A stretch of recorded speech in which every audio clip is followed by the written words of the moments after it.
I went for dinner with my friends and I decided to touch up my lipstick in the car, and while doing so, this was the lipstick. I tipped over the bottle and I spilled liquid matte Huda lipstick all over my new lambskin Chanel bag. Yes, there was nothing that was getting the stain off until I found Leather Laundry and sent my Chanel bag to her.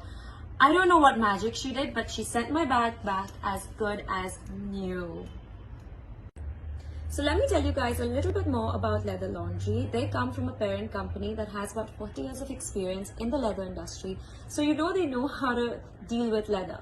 They also can treat your suede products, your fur products, or your fabric coated products. You can send your furniture in, your accessories, your shoes, to have them refurbished, recolored, or even upcycled, which is amazing.